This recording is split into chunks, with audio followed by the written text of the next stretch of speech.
Permisi, perkenalkan nama saya Fadila Kusumasari dari Sarjana Terapan Kebidanan dari nomor absen 7. Nah, di sini saya izin menjelaskan tentang epidemiologi penyakit menular.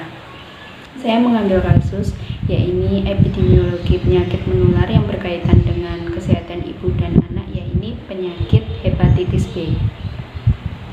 Nah, sebelum saya membahas tentang epidemiologi dari penyakit hepatitis B, terlebih dahulu saya akan membahas apa itu penyakit menular. Jadi penyakit menular itu sendiri merupakan penyakit infeksi yang disebabkan oleh mikroorganisme seperti virus, bakteri, parasit, ataupun jamur, dan dapat berpindah ke orang lain yang sehat. Nah, beberapa penyakit menular yang umum di Indonesia dapat dicegah melalui pemberian vaksinasi dan pola hidup yang bersih dan sehat. Nah, penyakit menular ini dapat ditularkan secara langsung maupun tidak langsung.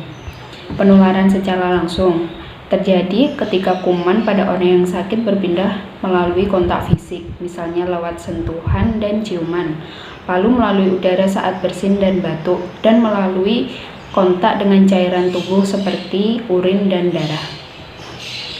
Selanjutnya, penyakit menular juga dapat berpindah secara tidak langsung. Dikatakan tidak langsung, seperti misalnya saat menyentuh kenop pintu, keran air, atau tiang besi pegangan di kereta yang terkontaminasi. Kuman dapat menginfeksi jika Anda menyentuh mata, hidung, atau mulut tanpa mencuci tangan terlebih dahulu untuk menyentuh barang-barang tersebut. Nah, itu tadi pengertian dari penyakit menular. Nah, selanjutnya di sini saya akan membahas penyakit menular, yakni contohnya pada hepatitis B. Nah, hepatitis B ini sendiri adalah suatu peradangan hati yang antara lain dapat disebabkan oleh virus hepatitis B atau VHB. Infeksi virus ini dapat mengakibatkan penyakit infeksi pada hati yang berpotensial fatal dan merupakan salah satu penyakit yang sering ditemukan dan menular. Infeksi VHB akut maupun kronis dapat menyebabkan antara lain seperti radang hati, gagal ginjal, sirosis hati, kanker hati, serta nanti dapat menimbulkan kematian. Nah, di antara beberapa virus hepatitis B menjadi masalah kesehatan masyarakat yang serius karena manifestasinya sebagai hepatitis akut dengan segala komplikasi serta resiko menjadi kronik. Nah, VHB sangat berbahaya karena dapat bermanifestasi sebagai kronik karier dan merupakan sumber penularan bagi lingkungan. Selanjutnya, sumber penularan infeksi virus hepatitis B atau VHB. Nah, perjalanan penyakit infeksi VHB ini dari hati dan darah yang merupakan organ yang mengandung HBsAg atau hepatitis B surface antigen yang merupakan antigen permukaan virus hepatitis B. Organ hati dan darah ini merupakan organ dengan konsentrasi tertinggi dibandingkan dengan organ lain. Nah, hal inilah yang menyebabkan angka kejadian infeksi VHB pasca transfusi darah itu sangat tinggi. Nah, BSAG ini dapat ditemukan dalam semen atau cairan selaput lendir vagina penderita hepatitis B, sehingga memungkinkan penularan juga melalui hubungan seksual. Selain itu, HBsAg juga dapat ditemukan dalam darah menstruasi. Nah, partikel dari HBsAg juga ditemukan pada air liur pengidap dari penderita hepatitis B. Nah, walaupun HBsAg ini pada air liur daya infeksinya yang rendah, namun juga tidak menutup kemungkinan bahwa penularan itu dapat terjadi melalui gigitan seperti contohnya, lalu melalui ciuman ataupun melalui hubungan seksual peroral. Selanjutnya yaitu cara penularan dari infeksi virus hepatitis B atau VHB. Nah, penularan infeksi VHB ini sendiri melalui dua cara. Yang pertama, penularan secara vertikal, dan yang kedua, penularan secara horizontal.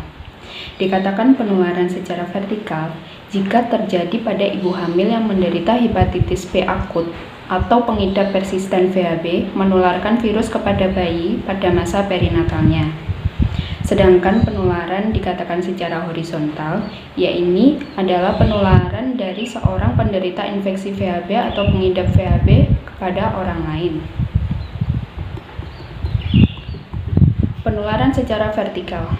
Nah, penularan secara vertikal ini sendiri penularan virus dari ibu hamil ke bayi melalui beberapa tahapan. Yang pertama, ialah melalui penularan in vitro. Penularan in vitro ini adalah penularan yang terjadi ketika bayi masih dalam uterus atau rahim ibu. Nah, mekanisme terjadinya penularan VHB in utero sampai saat ini belum diketahui dengan pasti karena salah satu fungsi dari plasenta adalah proteksi terhadap bakteri dan virus.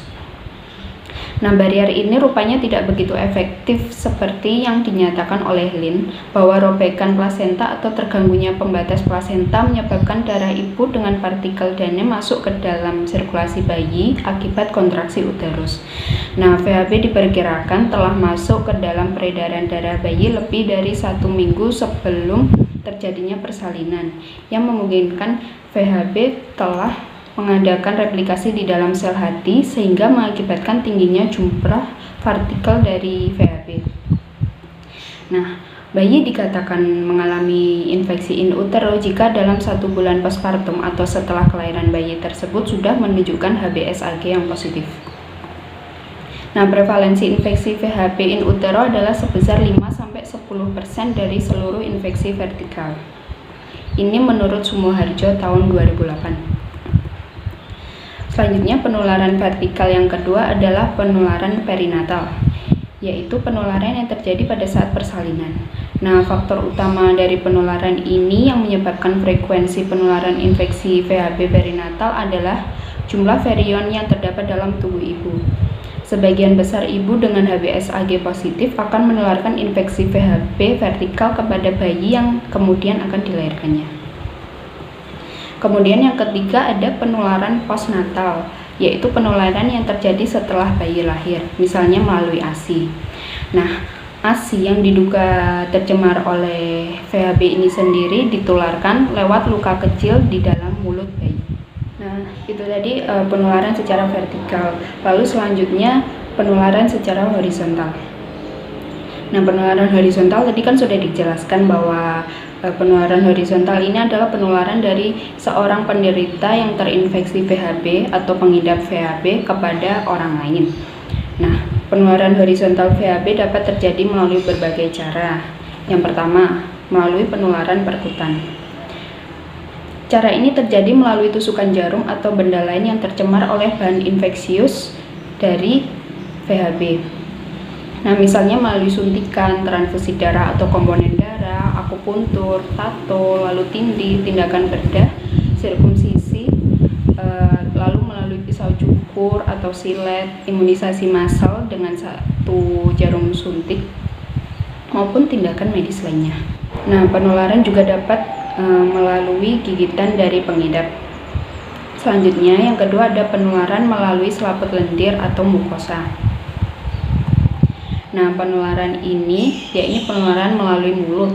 Nah, misalnya seperti sikat gigi, lalu hubungan seksual peroral, lalu hubungan seksual terutama pada multi partner dan homoseksual.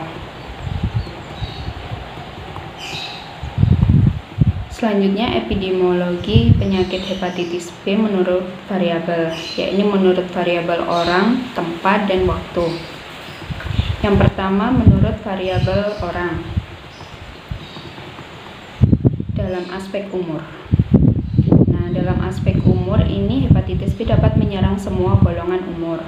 Paling sering pada bayi dan anak sebesar 25-45,9% resiko untuk menjadi kronis. Lalu menurun dengan bertambahnya umur, di mana pada anak bayi 90% akan menjadi kronis. Pada anak usia sekolah sebesar 23-46% dan pada orang dewasa 3-10%. Nah, hal ini berkaitan dengan terbentuk antibodi dalam jumlah yang cukup untuk menjamin terhindar dari hepatitis kronis. Lalu yang kedua, menurut jenis kelamin. HBsAg positif pada kelompok laki-laki dan perempuan ini cenderung hampir sama, yakni pada laki-laki sebesar 9,7% dan pada perempuan 9,3%. Nah, lalu yang ketiga, mekanisme pertahanan tubuh. Nah, dalam hal ini bayi baru lahir atau bayi 2 bulan pertama setelah lahir lebih sering terinfeksi dari VHB ini.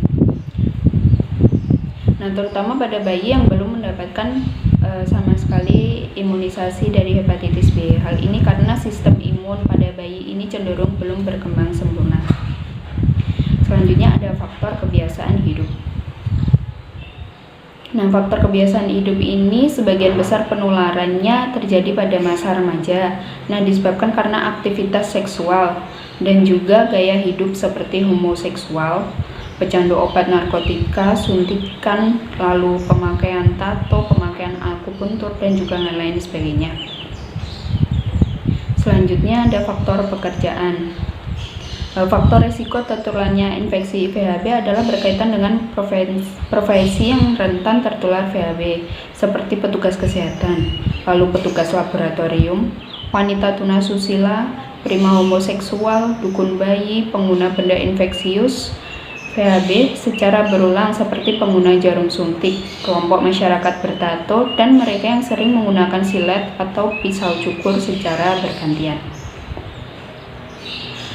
Lalu kelompok beresiko lainnya antara lain seperti bayi yang dilahirkan dari ibu yang terinfeksi virus hepatitis B, serta individu dengan kelainan sistem kekebalan seluler, seperti contohnya penderita hemofili, hemodialisa, lalu penderita leukemia limfositik, penderita sindrom Down, dan penderita yang mendapat terapi imunosupresif. Lalu selanjutnya dalam variabel tempat.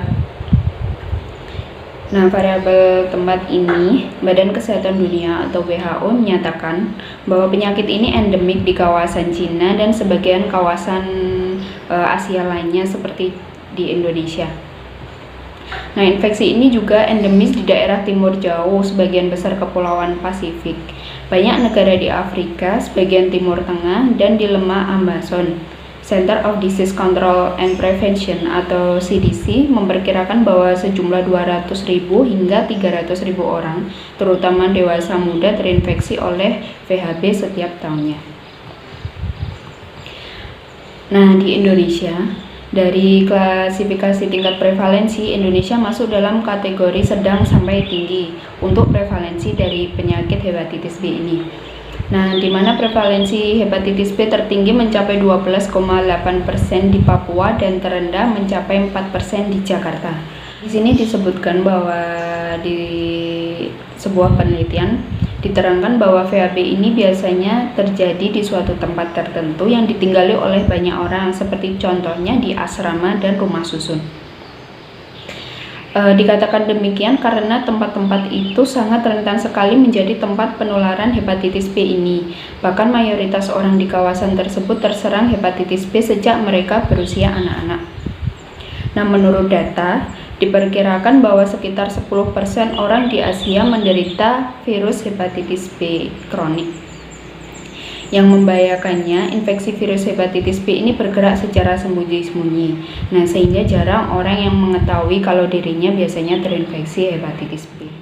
Selanjutnya, dalam variabel waktu. Nah, hepatitis B mempunyai tanggung jawab atas 1,4 juta kematian per tahun akibat sirosis dan kanker hepar. Nah, kematian 47% akibat hepatitis B, 48% akibat hepatitis C, dan sisanya hepatitis yang lain. 4 penyakit menular yang dianggap mempunyai beban yang sama yaitu HIV, malaria, hepatitis, dan tuberkulosis atau TB. Di sini diungkapkan bahwa HIV, malaria, dan TB mempunyai estimasi kematian yang cenderung menurun tiap tahunnya, kecuali pada hepatitis. Nah, setiap tahunnya hepatitis mengalami kenaikan estimasi kematian. Dari tahun 2007 hingga tahun 2013 dikatakan terjadi peningkatan 2 kali lipat kejadian hepatitis B. Nah, terima kasih, itu tadi penjelasan dari saya mengenai epidemiologi penyakit menular, khususnya pada epidemiologi dari penyakit hepatitis B. Semoga penjelasan saya bermanfaat, dan apabila ada kurang saya mohon maaf, dan wassalamualaikum warahmatullahi wabarakatuh.